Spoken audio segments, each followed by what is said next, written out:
everyone. Let's try this again. So we have a quadratic function in standard form, and we'd like to figure out what its graph looks like. Right away, looking at this graph, I can spot that the x squared has a positive 2 as its coefficient, so the graph is going to open up and be just a little skinnier than x squared. If that number in front is bigger than 1, it's going to be a little skinnier. If that number in front is like 1/2 or 3/4, it's going to be a little wider, shorter and wider than x squared. And if it's negative, it'll open down. The y-intercept is also an easy one. To find a y-intercept, you always let x equal 0. Notice, and you don't even have to show me work when you do this, if you plug a 0 in for x, the first two terms go away and all you're left with is y equals -1. So my intercept is at 0, -1. And at any point you can start putting this on a graph to help yourself visualize. So I know now that my graph goes through the point 0, -1. Sometimes it's good to wait till you have more info so you know how big your scale needs to be, but we'll erase if we need to. To find x-intercepts of a graph, you always let y equal 0. It doesn't matter if it's quadratic or rational or radical or linear, any kind of function, any kind of relation, you let y equal 0, and you're just going to have to solve. And sometimes we get a factorable quadratic, and that's nice and easy. I don't believe we did this time. To kind of mentally do a quick check on that, you could say multiply those together, you get -2. So you'd need factors of -2 that add up to +2, and I'm going to say that's impossible. Factors of 2 are 1 and 2, and I don't care where you put a plus and minus, that's not going to add up to 2. So if your quadratic is not factorable, your choices are to use a quadratic formula or to complete the square. So if we wanted to do quadratic formula on this one, our b is 2, so we'd say -2 plus or minus square root of 2 squared, which is 4, minus 4. Our a is 2 and our c is -1, so times ac, which is -2, over 2a, which is 4. So we get -2 plus or minus root 12 over 4. And if you'd like, you can simplify that in a couple of ways. One is you can extract roots. A 12 is 4 times 3. So we could say this is -2 plus or minus the square root of 4, which is 2, times the square root of 3. And then you could even factor a 2 out of that and say that's -1 plus or minus root 3. And then you could cancel the 2 out top and bottom. You do need to either factor before you cancel or split that fraction up into -2/4 plus or minus 2 root 3 over 4. Everything has to get divided by 4 is really important. So -1 plus or minus root 3 over 4. Okay, so root 3 is a little bit less than 2. So in terms of giving me your answer, I want you to say -1 plus root 3 over, oops, I wrote it wrong, 2, comma 0, and -1 plus minus the square root of 3 over 2, 0. That's how you write them. I don't want an approximate answer, I want an exact answer. But in terms of graphing, you need to have a little bit of an idea of where that is. So the reason I'm saying this is a little less than 2 is I know that root 4 equals 2, and 3 is a little less than 4.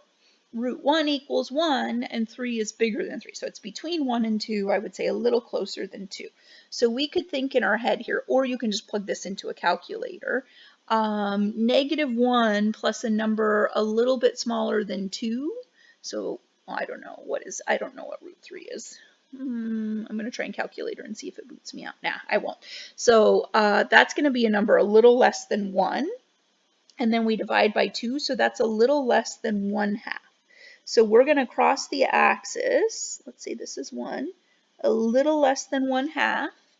And then -1 minus a number a little smaller than 2 is not quite -3. And then we cut that in half, not quite -3/2. So that would be not quite -1.5. So again, it's fine if you want to plug that into a calculator and get a decimal if that's easier for you, but we just want an approximate location on the graph. That's okay. When you write down the answer, you can write it exactly. Just to show you, complete the square actually works really nicely here. We could move that 1 over, and we could say if I factor out a 2, I'm going to get an x squared plus x, and then I need to add something. So our coefficient is 1. You cut it in half and you square it, you're going to get 1/4. To balance that, we would add 2 times 1/4, which is 1/2, to the other side. So we get 3/2 equals 2 times x squared plus x plus 1/4. So now we need to factor that, and the way it should factor is x plus 1/2. Always whatever is in these parentheses is what's going to show up when you factor it. 1/2 times 1/2 is 1/4, and 1/2 plus 1/2 is that 1 right there. To solve, we could divide by 2, which would give us 3/4 x plus 1/2 squared, and then we could square root both sides. And I'm running out of room, but we'd say plus or minus root 3/4, and you can even do better with that. You could make that root 3 over root 4, which is root 3 over 2, is x plus 1/2, and then you just subtract 1/2, negative 1/2 plus or minus root 3 over 2, and that should look familiar. It's split apart, but it is the same thing. So really, truly, either one is fine. Practicing your complete the square would be great. Practicing your quadratic formula would be great. Okay, so now we need to find the vertex of the graph, and that's a little bit tricky because we don't really have the nicest x-intercepts. So I want to kind of point something out. You can still average those, it works, it's just a little ugly. So kind of a shortcut for you is, if you think about this, if we have a quadratic, ax squared plus bx plus c, we know that to find its x-intercepts, we'd use the quadratic formula.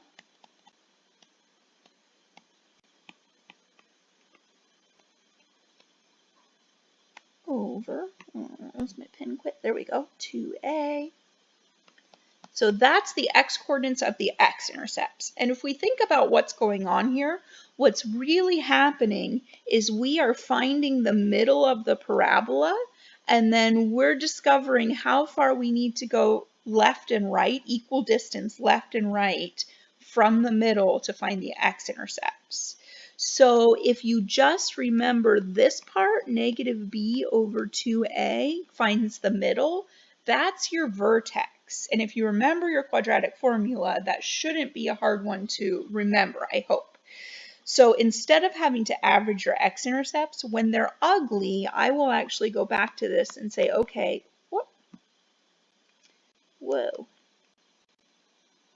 x is equal to the opposite of b. Our b was 2 over 2 times a. Our a was 1. So negative 2/4 is negative 1/2. That is the x-coordinate of our vertex. You can also kind of see it right in here, right? We start from negative 1/2 to find our x-intercepts. We go right 3 and left 3. So that's the same exact thinking as looking at the quadratic formula. So if you've already found your x-intercepts, that would be a quick way to do it as well. To find the y-coordinate, we just have to go back to the formula. So we had a 2 times x squared plus 2 times x minus 1, and we'll have to crunch through, and sometimes it's a little bit ugly. So we get 2 times 1/4, 2 times negative 1/2 is negative 1. So we have 1/2 minus 2, which is negative 3/2. So our vertex is at negative 1/2, negative 3/2. So back to our graph, negative 1/2. Let's see, I should label a little bit more. Negative 1/2, that's going to be where our vertex is. So that's going to be that axis of symmetry. It's going to make perfect halves. And then we need to go down to negative 1.5, negative 1/2, negative 3/2. So here is our vertex. We already decided that since it was a positive 2x squared, we had the open up shape. So from our vertex, we want to start opening up, and we want to, mine's not looking very pretty so far, Make sure we hit our y-intercept at -1, our x-intercept kind of in the ballpark of +1/2, and then we just continue getting steeper and steeper and steeper. And then we, again, no sharp corner here. It can be hard sometimes, but that should be nice and rounded. Cross through our other x-intercept.